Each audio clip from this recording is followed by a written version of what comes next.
Well, first of all, who is Hanna? Well, this could be tricky. Hanna is a young girl who has been brought up in a forest her whole life by her father. And she's not only been trained to kill, but has kind of been bred to kill as well. To kill one person in particular, who is Marissa Viegler, who Kate Blanchett plays.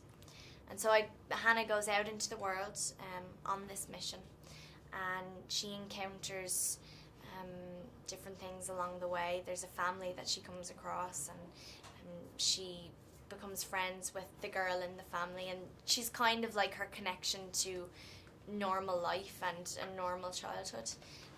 So yeah, she has quite a journey, but she's a very interesting girl. You know, she's actually quite innocent and quite naive,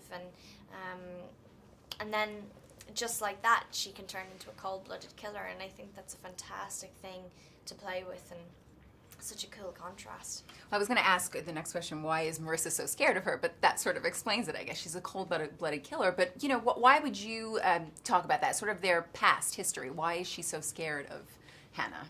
Well, for plenty of different reasons. Hanna represents a bad past, something that Marissa wanted to bury a very long time ago, and it didn't quite work out the way she planned. She's afraid of Hanna because deep down she wants to mother her, and she knows she can never really do that or make that connection because of what's happened to them in the past. And I think she's scared of her as well because Hanna is so pure and quite innocent, and is doing this really for her father, who she loves so much, and Marissa never really feels that about anyone. So I think with all those things, she's a bit taken back when she sees Hanna again. And it's interesting because you say, you know, she's so pure and innocent, but on the other hand, she's this cold-blooded killer. And I guess that sort of is the movie. I mean, that's what makes it so original and kind of bold. Can you tell me a little bit about that? What makes it so different?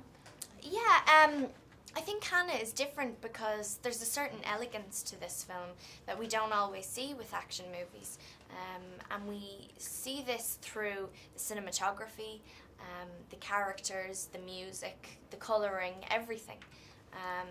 Joe introduced a very strong sense of fairy tale into this movie. I mean, every character kind of represents a fairy tale character that we've seen in the past and that we've grown up with.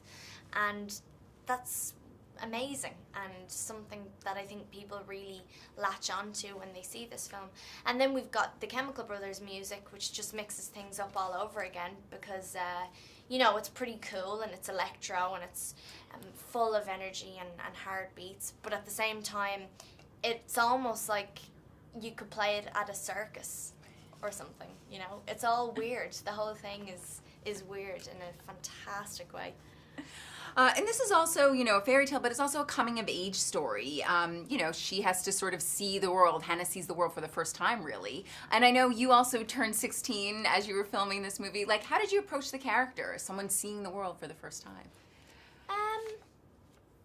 I just realized that the situation that she was in, once you really examine it and understand what this journey is all about, mirrors what every single teenager goes through, which is growing up and sort of detaching yourself from the comfort zone that is your home life and your parents, and discovering the world for yourself. And I was able, I mean, I didn't really try and identify with her that much because she's so different from me, but that was something that I found that we had in common and that every teenager will have in common with this girl.